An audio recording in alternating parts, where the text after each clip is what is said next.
Hey everyone, this is Meet the Coach with Coach Pat. I am the owner and founder of the Claymore Soccer Academy. Um, and so a little bit kind of about me for you guys to get to know me is I'm not like your traditional coaches out there as far as soccer. I didn't play at the D1 level. I was before all the badging and all the ECNL and MLS Next. That's all way after me. I'm too old for most of that. Um, but I did play soccer growing up, so I played at the kind of select and everything level. So I played for Brighton Express and some other clubs around the area. Um, and I was probably your more traditional kind of just average player. Like I never really went crazy out. I enjoyed it. I enjoyed soccer, enjoyed the socialization. But I was never like that one percenter. Just wasn't my sport. But I played hockey, everything. Started out as a goalie in pretty much everything. I got big really quick, took up the goal, and then as everyone caught up, I moved my way out to defense and pretty much everything. So I was a center back in soccer. So I was kind of just where my skill kind of progression went there, and like I said, played multi-sport just like kind of everyone else. Um, After high school, went into the military. So I went in the Air Force as an air traffic controller for 10 years. At the end of that 10-year time frame, I developed some medical conditions that ended my career. And so I was a deployment analyst, so strategy and deployment analyst for the Air Force for the A-10 platform, so combat air support. But during my time in air traffic, I actually went out for combat control, which is one of our special forces out there. So I spent years training, 5-6 hours a day, training after work, running to and from work. I was a lifeguard, swam every day. I was pretty much my full commitment for years. All my spare time went to that. Got to the schoolhouse, learned a lot. Did not make it, but I really learned a lot, and I really value that time, and it really taught me a lot. So a lot of that shaped who I am now. So I mean, um, conditioning is probably one of my number one things because if you can't perform through a whole period of time, it's really no good, and that's what killed me. That's why it's so important to me. Is I thought my conditioning was top notch. I got to that combat control schoolhouse, and I realized I wasn't there. Um, I got to a point kind of with delirium where I was unable to speak.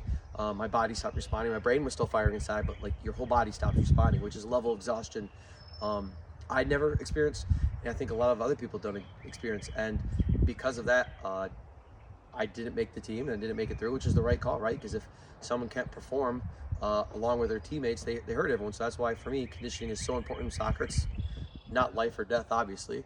Um, but that's going to dictate whether you can do it the right way the whole time. And if you can't, then you're really not where you need to be. So conditioning is a huge part of what I do. And then the next part is the fundamentals.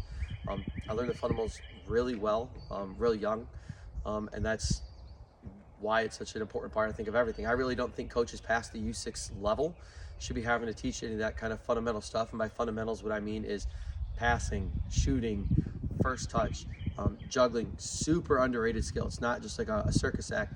It's going to teach you timing, rhythm, first touch, how to manipulate different parts of your foot. It is going to teach you so much position work, like how to play midfield, how to play backfield, how to play keeper, how to play striker. That's why I also don't cycle my kids once they get to about 6, 8 years old. I keep them in a dedicated position because it's much easier to teach them one position than 9. It's too complex to try and teach them 30. So I try and really get into the psychology of that child, and I try and see their strategy and how they play and what their value system is, and I try and fit them in a position that they may not even see for themselves. And then if they want other positions through time, they can work on their skill set and they can win that position, just like it is working on a club team or anything else. If you want to be the starting striker, beat the starting striker. You want to be the starting keeper, beat the starting keeper. So that's how I want to work with the clubs in the area.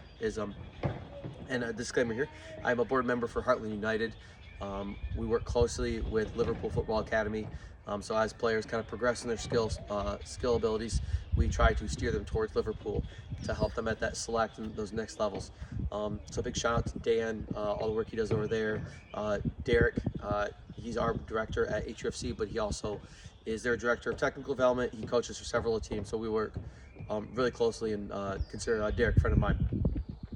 And so what I'm trying to do is I'm trying to take kids and knock out all those fundamentals, that conditioning. That way when I send them to the team, to the club level, they get to focus on what matters. They're not focusing on, hey, fix your passing, fix your shooting. Here's how to curve. Here's how to knuckle. Like they're not like working on, hey, here's switching the field. Here's crossing the field. They're not working on those fundamentals. That way they can get out there and say, hey, when we go from an attack or counterattack, whatever kind of phase of the game that we're moving through, hey, we can change formations. We can do these more complex things. And I don't have to worry about doing conditioning training. Oh, here's my lead trainer, by the way. Brandon, one of my four. You'll see them in all my videos, I'm sure. And my dog barking in the background there, my golden retriever. But yeah, I just want to give them a higher caliber of player to work with.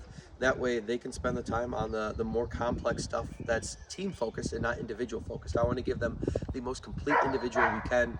And that way, if they have a player who's struggling with something, they can say, hey dude, like when you're receiving a pass, your first touch isn't there. Your time to get rid of the ball isn't there. Go see Claymore, go take their first touch class, go take their juggling class, go take their this class, get up that skill level, and get to what the standard is that we expect of this team. And or if you individually or as a family like really want to learn, that's what we're here for. But look forward to seeing you guys. Take care.